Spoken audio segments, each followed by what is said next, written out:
અમદાવાદમાં બુટલેગરોનો પોલીસને ખુલ્લો પડકાર, જ્યાં ચાંદખેડાની પ્રહલાદ પાર્ક સોસાયટીમાં બુટલેગરોનો આતંક જોવા મળી રહ્યો છે। સોસાયટીના રહીશો પર બુટલેગરોએ જીવલેણ હુમલો કર્યો। દારૂ વેચવાનું બંધ કરવાનું કહેતા બુટલેગર કાકા ભત્રીજાએ આતંક મચાવ્યો હતો, જ્યાં બહારથી લોકો બોલાવીને મહિલા, બાળકો સહિત રહીશો પર હુમલો કરવામાં આવ્યો। જે કરવું હોય તે કરી લો તેવી ધમકી આપી રહીશો સામે દાદાગીરી કરવામાં આવી। વર્ષોથી સોસાયટીમાં જ દારૂનો ધંધો કરતા હોવાનો આક્ષેપ છે।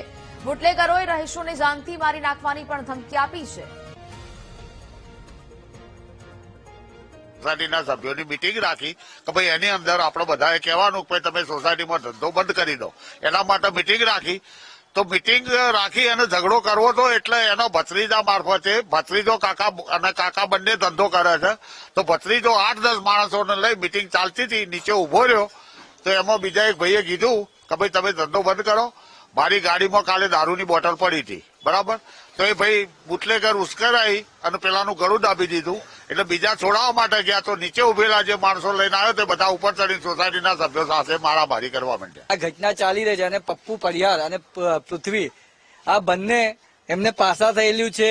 એમની 50-50 પેટીઓ પકડાય છે। અહીંયાથી પોલીસ વાળા એમને કેટલી વખત પકડીને લઈ ગયા હતા, કેટલા છાપા માર્યા છે। અમારે પાછું એમનું આખું લિખિત છે, ક્યારે પકડાયો છે, ક્યારે એમને પાસો થયું છે, 2007 થી અત્યાર સુધીનું એ બધું અમારે પાસે છે। પણ અત્યારે સુધી અહીંયા કોઈ એક્શન લેવામાં આવતું નથી। પોલીસ વાળા પણ આવીને ગયા હતા, પણ એમને પણ શું કર્યું ખબર નહીં અમને। પણ અમારી એક જ રિક્વેસ્ટ છે સંઘવી સાહેબને કે અગર સાચું તમે એક નિર્ણય વ્યક્તિ છો તો આને જે વીક નથી એમ મને ચોખ્ખું ચેલેન્જ કરીને કહે છે કે તારા ઘરને મેં એક સદસ્યને પતાવી દઈશું।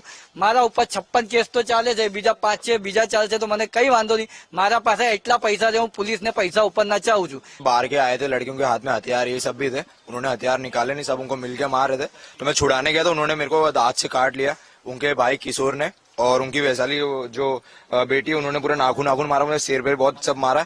मैं छुड़ाने में मार रहे थे और हमको बोल रहे थे तुम लोगों को खत्म कर देंगे। मेरी बहनों को भी मारा है, वो मेरी बहन एक डॉक्टर है, उसको भी। તો પપ્પુ પઢિયાર સહિતના સાગરીતો દ્વારા અવારનવાર દાદાગીરી કરાતી હોવાના આક્ષેપ રહીશોએ કર્યા છે। મહિલાઓને પણ ધમકી આપી, બાળકોને પણ માર મારવામાં આવ્યો। ખુલ્લેઆમ દારૂનું વેચાણ કરતા સવાલ ઉભો થાય છે કે કોની રહેમ નજર હેઠળ બુટલેગરો બેફામ બની રહ્યા છે। જે કરવું હોય તે કરી લો આવી ધમકી આપીને બુટલેગરોએ કહેર વર્તાવ્યો છે, ત્યારે પોલીસ ખરેખર યોગ્ય કાર્યવાહી કરે તેવી રહીશોએ માંગ કરી છે। સવારે 7 વાગે 6 વાગે અહીંયા લાઈન લાગી જાય છે અને રાત્રે 2:30 વાગ્યા સુધી લાઈન લાગે છે દારૂ લેવા માટે। દારૂ પીવા વાળા માણસ કોઈ નોર્મલ તો હોતા નથી। એ કઈ રીતના, મારા ઘરમાં છોકરીઓ છે, હું એડવોકેટ છું, છોકરીઓ મૂકીને જતી હોઉં, આસપડોશમાં બીજી ઘણી છોકરીઓ છે। ઘરની આગળ દારૂની બોટલ પેન્ટમાંથી કાઢીને કિશોર પડિયાર આપે છે। ઘણી વાર એને ચેતવણી આપી છે, છતાં એ માનતો નથી। પૃથ્વી પડિયાર સેમ એવી વસ્તુ, ઘરની આગળ અહીંયા કોમન પ્લોટમાં બીજે બધે ત્યાં શર્ટમાંથી બોટલો કાઢીને આપે છે।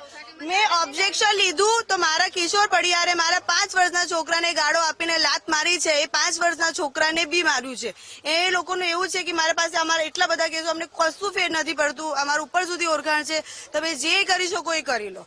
પોલીસ એવું કે છે હવે આગળ કાર્યવાહી ચાલે છે, બસ એવા જ છે કે કાર્યવાહી ચાલે છે, વાતો ચાલે છે। આ લોકો અહીંયાથી ભાગી ગયા, બધા ફરિયાદ લેતા જ નતા। પેલા તો રાઇટર બગાડી દીધા। અમે ઉભા રહ્યા કાપા, અમે 200 માણસો સોસાયટીના ત્યાં જઈને ઉભા રહ્યા, પ્રેશર કર્યું। એના પછી એમણે ક્યાંક કે ભાઈ પ્રેશરથી લીધું એમને, પણ લીધું બી એવું છતાં કે અડધાનું બયાન લીધું છે કે આ નહીં ચાલે, આ નહીં ચાલે, આ નહીં ચાલે, છતાં કરાવડાયું છે। અમે જોઈએ હવે આગળ કાર્યવાહી શું। હું તો સાહેબ આગળ મિનિસ્ટર બધાને એવું કહું છું કે ગુજરાતમાં બંધ થઈ ગયું, ક્યાં બંધ થયું છે? મારા સોસાયટીમાં 5 મકાનો છે, મારે સોસાયટીમાં 5 મકાનો બતાવું ને ઢગલો 72 પેટીઓ જાય છે।